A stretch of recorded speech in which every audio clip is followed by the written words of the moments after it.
están? Los saludamos, sean bienvenidas y bienvenidos a una nueva edición de Puntos de Vista. La Sala de la Cámara de Diputadas y Diputados aprobó en general un proyecto de ley que modifica la normativa vigente respecto a la legítima defensa. Un tema controversial por lo que significa la autotutela y los efectos que esto podría tener en los fallos en los tribunales de justicia. Conversaremos al respecto con los diputados Marcela Riquelme y Luis Sánchez. Antes, como es habitual, revisaremos los antecedentes en la siguiente nota.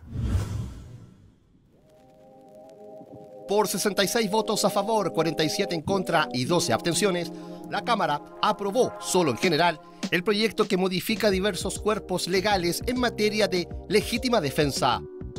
Las y los parlamentarios desestimaron, de esta forma, el criterio de la Comisión de Constitución, que previamente rechazó la norma, tras recibir a expertos penalistas y representantes de las policías, quienes cuestionaron diversos aspectos. El debate estuvo marcado por el derecho de las personas a la autodefensa versus los efectos nocivos que frente a los tribunales tendría la autotutela. En esa línea se analizó el uso de la legítima defensa y la dificultad de probar en juicio la necesidad de acreditar el ánimo o la motivación para su uso. Al final, primó el criterio de perfeccionar el texto vía indicaciones en aspectos sobre la interpretación jurídica, evitando su complejización ante el juez. Cabe agregar que el texto permite el uso de las armas de fuego debidamente inscritas a nombre de quien se defienda de una agresión ilegítima o bien de su cónyuge, pareja o conviviente, hijo, ascendiente directo o hermano con quien conviva permanente o temporalmente. Y ahí teníamos los principales antecedentes de este proyecto, de esta votación en la sala. Vamos a conversar acerca de este punto con la diputada Marcela Riquelme, que gentilmente nos acompaña. Diputada, gracias por estar con nosotros aquí en Puntos de Vista. Hola, muchas gracias nuevamente por la invitación. Siempre es agradable poder conversar con usted y también clarificarle a la ciudadanía sobre lo que dicen algunos de los proyectos de ley que tramitamos en la Cámara. Diputada, vamos de inmediato al diálogo porque, a ver, ¿por dónde partimos? Es quizá un poco complejo comprender el cómo una comisión, que es la comisión especializada, emite un pronunciamiento respecto de un proyecto, una recomendación, y finalmente la sala vota, no sé si todo lo contrario, pero claro, revierte esa decisión y da viabilidad a un proyecto que muchos expertos señalaron que era malo. Claro, efectivamente, dentro de esos expertos está el equipo legislativo tanto de Carabineros como de la PDI. Dentro de esos expertos hay personas juristas que dicen que este es un mal proyecto de ley y por eso lo recomienda la comisión, dice es un mal proyecto de ley para estos efectos. Sin embargo, como tú bien dices, la sala termina aprobándolo. Y en ese sentido, diputada, ¿cuáles son los aspectos más controversiales o más negativos de este proyecto de ley? Porque, claro, lo que hace de una u otra forma es permitir o dar mayor posibilidad a la legítima defensa, por lo menos eso dice su idea matriz. Claro. Pero da la impresión de que la aplicación queda muy en el aire, ¿no? Este es un proyecto de ley que dice una cosa pero hace otra. Y en la práctica complica mucho más la utilización de la legítima defensa. La legítima defensa, para que la gente lo entienda, es un eximente de responsabilidad. Es decir, alguien me agrede a mí, agrede a un miembro de mi familia, agrede mis bienes personales o a un extraño y yo actúo repeliendo ese ataque. Repeler ese ataque es una legítima defensa. Por lo tanto, yo no tendría responsabilidad penal. Eso es un eximente. Pero para poder utilizar la legítima defensa, la ley coloca requisitos, porque cualquiera podría decir, oye, me atacaste y por eso yo te disparé o por eso yo te golpeé. Entonces la ley pone requisitos. Como la proporcionalidad, por ejemplo. Como la proporcionalidad, por ejemplo. Y lo que se hace a través de este proyecto de ley es colocarle apellido a algunos requisitos y agregar un requisito nuevo. Ya tuvimos esta discusión a propósito de la ley Naim Retamal, que creo haber sido la única de mi sector que votó en su momento a favor porque consideraba que las policías debían poder hacer uso también de la legítima defensa sin pasar por todos los procesos que utilizan por el solo hecho de estar en el ejercicio de sus funciones y bajo determinadas condiciones. Pero aquí lo que se agrega es, por ejemplo, cuando tú repeles este ataque, antes se decía tiene que ser una agresión ilegítima. Supongamos que tú haces una agresión ilegítima, o sea, ilegal hacia mí. Ahora le vamos a agregar 2 elementos, actual e inminente. ¿Cómo probamos eso? ¿Cómo probamos la actualidad y que sea inminente? Es que yo podría decir que es inminente que tú me vas a atacar, pero ¿cómo lo logro probar? Y luego se agrega un cuarto requisito, que es el ánimo de defensa. O sea, que yo no tengo ganas de atacarte, sino que ganas de defenderme. ¿Cómo se prueba el ánimo en un juicio penal bajo los estándares de un juicio penal? Por lo tanto, todas estos requisitos o estas disposiciones que contiene la norma serían entonces subjetivas, quedarían a interpretación exclusiva del juez que pondera los hechos. Exacto, y por lo tanto, ¿cuántos criterios vamos a tener? Tantos como jueces de garantía tengamos en nuestro país. Eso significa que va a quedar a criterio de cada juez, de cada fiscal, de cada defensor. Y eso resulta problemático cuando dejamos abierta la puerta en este sentido, porque puede suceder que en 2 situaciones similares tengamos resoluciones totalmente distintas. Aquí no existe la jurisprudencia como una fuente directa del derecho, por lo tanto podríamos tener 2 decisiones distintas. Lo que estamos haciendo aquí es complicarle la pega a los jueces, complicarle sobre todo la acción a quien repele legítimamente una agresión. Si yo estoy en mi casa y entra alguien a robar y yo repelo ese ataque, ahora yo voy a tener que probar más cosas que antes. Para ser práctico, para que la gente lo entienda, ¿podría haber interpretaciones distintas? Por ejemplo, si la legítima defensa o la actuación de uno mismo se produce dentro del domicilio, en el antejardín o en la puerta o fuera de la puerta de la calle, de la misma casa. Claro, porque podríamos discutir el ánimo de defensa. Suponte la persona llega hasta el jardín y yo salgo a repelerla. ¿Habré tenido realmente un ánimo de defensa o más bien de ataque? Porque si tú todavía no ingresabas a mi domicilio, ¿habré yo realmente querido defenderme?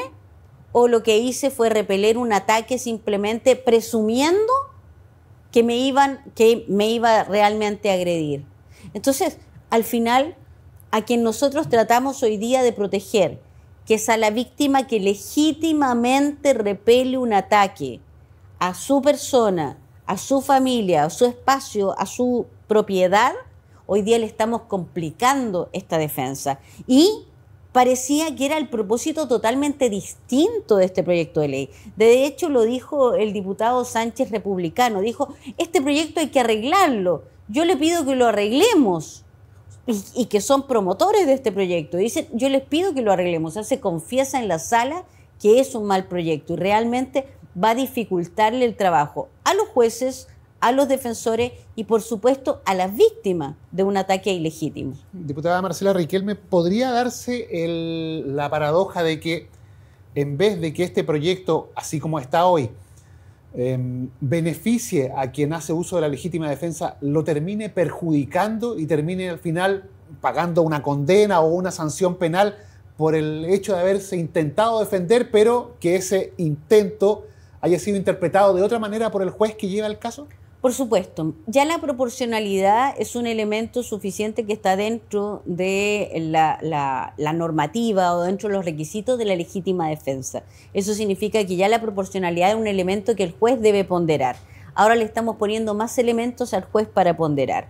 Si es actual, si es inminente, si, como te decía, si es un ánimo de defensa realmente. Imagínate que se trata de una persona que entra a un hogar con cuchillo, el otro lo repele con una pistola, vamos a medir ahí la proporcionalidad, ¿cierto?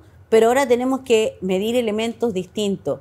¿Habrá querido realmente defenderse? ¿Habrá sido una acción de venganza? Y que sea actual, inminente, también podría decir, ¿está repeliendo anticipadamente este ataque? Porque como tú me decías en el ejemplo anterior, este sujeto aún no entra a mi casa, está en el jardín de mi casa. Entonces es actual e inminente. Como conjunción, implica que son los 2 requisitos, actual e inminente. Entonces podría ser actual, pero no inminente su ataque. Podría arrepentirse. ¿Y eso a quién va a quedar a criterio? Nuevamente del juez. Ahora, diputada, hay otro aspecto que es controversial en este proyecto, pero que da la impresión de que hay por lo menos un poquito más de consenso respecto de el uso de ciertos elementos o el porte en la vía pública, el gas pimienta, navajas con hojas de hasta 9 centímetros. ¿Eso está más o menos zanjado respecto de la conveniencia o no de aplicarlo en este tema? Bueno, es un tema controvertido. En mi región, en la región de O'Higgins, hemos visto esto a propósito incluso de violencia escolar. Entonces, hemos visto de repente que estamos criminalizando muchas acciones. ¿Ya? Tenemos que tener mucho cuidado ahí. Muchas mujeres utilizan el gas pimienta como una herramienta de defensa frente a algún ataque, o utilizan esos gases, ¿verdad?, como un elemento de defensa. ¿Hasta dónde vamos a llegar a criminalizar este tipo de acciones? Tenemos que tener mucho cuidado en eso. Pareciera que hay más consenso respecto de ese punto, de que uno no puede andar transportando este tipo de elementos, ¿no? No sería lógico que uno lo anduviese transportando este tipo de elementos. Pero creo que es algo que se tiene que ver con la casuística. Creo que ahí hay mucho más espacio para la interpretación del caso a caso. ¿Por qué? ¿Cuál es la razón por la que usted porta aquello? Yo creo que establecer una regla y que diga que todas las personas que portan, ¿cierto?, gas pimienta deben ser, eso se considera un arma, tendríamos que verlo caso a caso. Creo que eso da más espacio a la casuística. Me preocupa mucho el uso, por ejemplo, de elementos como cuchillos dentro de los espacios escolares. Se ha hablado de utilizar incluso detectores de metales para estos efectos. Tenemos que tener mucho cuidado de dónde estamos criminalizando. Si vamos a aplicar una política que considere que los estudiantes son delincuentes, tenemos que tener mucho cuidado. Yo creo que aquí hay que hacer un abordaje mucho más de conjunto, mucho más de convivencia escolar, antes de la criminalización. Diputada, en virtud de toda esta conversación que hemos tenido, ¿el proyecto en sala debió haberse rechazado como recomendaba la comisión? ¿O por supuesto, usted cree que se puede mejorar, que es el argumento de sus patrocinantes, de que volviendo a comisión se puede mejorar y se pueden corregir algunos aspectos controversiales? ¿Se debió haber rechazado o la mejoría es opción? Por supuesto, yo creo que se debió haber rechazado derechamente. Este es un mal proyecto. Establecer más requisitos a la legítima defensa no mejora la legítima defensa. Se está pretendiendo proteger a las víctimas y no se está cumpliendo con aquello. Creo que derechamente debió haberse rechazado, que es lo que propusimos, arreglarlo, ¿verdad? Voy a hacer las comillas, arreglarlo con indicaciones o esperar que el Senado lo arregle. Yo creo que podríamos, en este caso, estar creando un monstruo que lo que va a hacer de una u otra forma es entorpecer la aplicación de un legítimo derecho a la defensa. Diputada Marcela Riquelme, le agradecemos haber conversado hoy con nosotros aquí en Puntos de Vista. Muchas gracias a ustedes. La contingencia, los temas que revisa semana a semana la sala de la Cámara de Diputadas y Diputados, aquí en Puntos de Vista lo analizamos.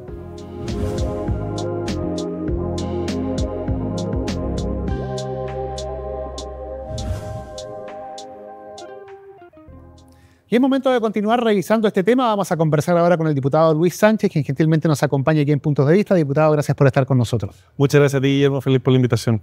Diputado, analicemos este proyecto. Es un texto de su autoría, lo conoce muy bien. Un proyecto que ha tenido un transitar, digamos, al principio bastante complejo en comisión. De hecho, llegó a la sala con una recomendación de rechazarlo, pero allí hubo cambios. ¿Qué es lo que pasó? ¿Qué permitió finalmente la viabilidad para esta iniciativa que en su momento fue tan cuestionada?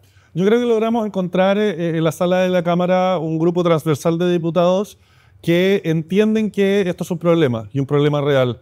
Logré conversar con algunos diputados de centroizquierda incluso, que dijeron, oye, esto de verdad hay que darle la facultad a la gente de defenderse y darle garantías de que si hacen uso de un arma de fuego en su casa en contra de alguien que los agrede ilegítimamente, no van a estar después 2 años viéndose perseguidos por los tribunales. Todo esto partió por el caso de Mario Soto, un vecino de Villa Alemana que se vio en esta situación. Levantamos su caso y desde entonces han sido muchas las personas que me han escrito, oye, a mí me ha pasado lo mismo, a mí me pasó lo mismo, a mí me pasó lo mismo. Y es dramático, la verdad. Personas inocentes que por defender a su familia, por defender su hogar, defender su propia seguridad, después se ven enfrentados a tribunales, a fiscales de verdad imprudentes, a jueces sin pudor muchas veces para defender a para perseguir, perdón, a una persona inocente. Y yo creo que el argumento caló hondo en muchos de los colegas, independientes de partidos y sectores políticos, de que eso es inaceptable y que al final la mano dura tiene que ser con los delincuentes y no con las víctimas. Ahora, ¿cómo se hace, diputado, para perfeccionar la iniciativa que de la comisión venía rechazada? Claro, hay indicaciones que se le están presentando, pero hay muchos parlamentarios que insisten en que definitivamente este proyecto en su génesis está mal planteado y que por lo tanto, por más que se le quiera hacer algunas modificaciones o parches, como ellos lo señalan, no va a salir un buen proyecto del Congreso. Bueno, la principal crítica de la izquierda a este proyecto ha sido una sola, que es este aspecto que se pretende modificar en el Código Penal, agregarle un aspecto adicional al artículo 10, que es el que establece la legítima defensa en sí misma, y que eso lo vamos a quitar por completo. No va a ser un parche, sino que va a ser una eliminación de ese aspecto del proyecto de ley. Entonces, yo de verdad tengo curiosidad de ver qué argumentos terminan formulando después para votar esto en contra igual, porque yo creo que hay una decisión ya preconcebida de sectores más ideologizados aquí dentro del Congreso que no quieren favorecer la legítima defensa.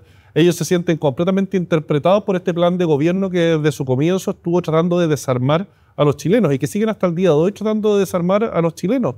Hubo algunas modificaciones reglamentarias al reglamento de la Ley de Control de Armas que establecían un plazo para renovar tu registro de inscripción, tu domicilio en un portal web que crearon, que no se le informaron absolutamente a nadie. Y queda por verse qué es lo que van a hacer con todas las personas que no alcanzaron a actualizar su domicilio porque el gobierno no les dijo nada. Fue una trampa mañosa que inventó el gobierno para poder quitarle las armas y para prohibirle incluso a muchos chilenos honestos volver a inscribir un arma de fuego. Si te sancionan por el incumplimiento de ese reglamento, tú no puedes volver en tu vida a comprar un arma de fuego. Y eso revela una vez más que este gobierno lo que busca es desarmar no a los delincuentes, sino que a la gente honesta. Sí, ya vamos a ir al tema específico de las armas, que también estaba en cierta forma contemplado en este proyecto, lo que se podía aportar o no. Pero yo quería consultarle para graficarle a quienes nos están viendo respecto a las modificaciones que ustedes van a incorporar a través de la vía de indicaciones. ¿Se va a eliminar este grado tan amplio de discrecionalidad que planteaba el proyecto para que un juez, por ejemplo, definiera si existía o no legítima defensa? Porque ese es uno de los puntos quizá más controversiales respecto de que había una nebulosa allí y que diferentes jueces podían estimar a su criterio diferentes grados de sanción o no, o de culpabilidad para quien se defendiera. Bueno, esa nebulosa es precisamente lo que existe hoy día. Hoy día, con las reglas como están, los jueces pueden interpretar que una persona no se estaba defendiendo. Y eso fue lo que le pasó a Mario Soto y lo que le ha pasado a muchas personas más. Nosotros estábamos entre las distintas modificaciones que se plantearon y hubo un error ahí y yo lo reconozco y por eso estamos ingresando nosotros mismos una indicación para corregirlo. Agregar este elemento del ánimo de defensa. El ánimo de defensa era precisamente, y lo pensamos, para reforzar el derecho de quien se defendiera a no ser perseguido por los tribunales. Pero surgieron distintas voces, académicos incluso, que dijeron no, esto puede interpretarse al revés. Entonces, perfecto, llegamos al acuerdo de que efectivamente ese riesgo estaba y vamos a eliminar eso en la comisión y debiesen estar los votos, y yo diría debiese ser unánime, a mí me sorprendería mucho que la izquierda votara eso en contra, debiese ser unánime el voto para eliminar ese elemento del proyecto de ley y dejar exclusivamente lo más relevante, que es que una persona que actúa en legítima defensa o que se puede presuponer que está actuando en legítima defensa no va a ser tratado como culpable antes de que se demuestre que efectivamente su intención era la de cometer un delito. Y yo creo que eso es muy importante, hacer un símil con lo que hoy día existe con la ley Nadir Retamal, que es una presunción de inocencia más intensa con quienes ejercen esta defensa de su hogar, de su propiedad, de sus bienes y de su familia. Sin embargo, diputado Luis Sánchez, cuando se habla de un tema que en sí es controversial como este y que de una u otra forma toca el tema de la autotutela, siempre las perspectivas o las visiones ideológicas, o no siempre, pero en la mayoría de los casos se terminan imponiendo a la hora de las votaciones. ¿Cree que finalmente se pueda prosperar con un proyecto de estas características, más allá de que ustedes tienen la intención de ingresar estas indicaciones? Mire, yo creo que esto va a prosperar por las mismas conversaciones que he tenido con otros diputados en la sala. He conversado con diputados de las más variadas tendencias políticas que me dicen, oye, esto efectivamente es un problema, esto es real. También he conocido casos en mi distrito, personas que entienden, mujeres especialmente diputadas, que entienden, oye, hoy día el grado de desprotección que existe para las mujeres frente a una agresión de un violador, de un delincuente, es tremendo. Entonces se entiende que esto es un problema y que debiésemos todos actuar con ánimo positivo para que salga un proyecto de ley que efectivamente vaya al meollo del asunto. Lamentablemente ya se rechazó en la sala un aspecto que pretendía modificar la ley de control de armas para que, por ejemplo, volviéramos a legalizar el gas pimienta. Hoy día el gas pimienta tiene un tratamiento en la ley de control de armas más severo que las armas de fuego. Es así de absurdo. O sea, tú puedes eventualmente tener un arma de fuego legalmente inscrita, pero no puedes tener un gas pimienta para defenderte en contra de un delincuente, especialmente mujeres y jóvenes. Sí, perdón, para allá iba justamente... Pero para redondear un poquito el tema. Entonces, efectivamente, aquí estamos abordando problemas que son muy reales y aspectos en los cuales al legislador, a los políticos, se les ha pasado un poquito el tejo, restringiendo mucho el derecho de las personas a defenderse. Esto no es autotutela, esto es defensa en contra de una agresión ilegítima. Iba justamente para lo que usted mencionaba respecto a las mujeres, que muchas veces hablan de la desprotección, y justamente el proyecto contemplaba el tema del porte de gas pimienta, por ejemplo, la posibilidad de utilizar estos dispositivos. Se hablaba también de algunos elementos cortopunzantes con un cierto largo de hoja. Una portapluma. ¿Eso definitivamente va a quedar fuera de este proyecto para que sea viable? Eso ya se rechazó en la sala. Claro. Porque la ley de control de armas es una ley de quórum calificado. Pero ustedes no van a insistir. No puedo insistir hasta un año después porque dado que se rechazó en general la sala ese aspecto, yo no puedo insistir con algo idéntico. Entonces, eso ya no es parte de este proyecto de ley. Y entiendo que probablemente por temas culturales tenemos que recorrer un camino más largo para hacerle entender a una mayoría aquí en el Congreso que efectivamente es razonable que una mujer, por ejemplo, pueda tener un gas pimienta en la cartera. Yo creo que eso es razonable. Lamentablemente hay muchos diputados que no creen que sea razonable y que por ciertos dogmas de que hay que desarmar a la gente están dispuestos a votar en contra de eso. Yo creo que la voz, especialmente de las mujeres, va a terminar oyéndose y vamos a llegar a un punto en que esto va a ser necesario. No solo por el descontrol criminal, sino que para darle la tranquilidad a las personas de que si sufren una amenaza en una desigualdad de fuerzas muy relevante, van a tener algo con que defenderse. Diputado Luis Sánchez, le agradecemos el haber conversado hoy con nosotros aquí en Puntos de Vista. Muchas gracias por la invitación. El diálogo, la conversación, los temas que son revisados semana a semana por la sala de la Cámara de Diputadas y Diputados, los vemos aquí en Puntos de Vista. Sigan nuestra compañía a través también de nuestras distintas plataformas. Nos reencontramos en una próxima oportunidad.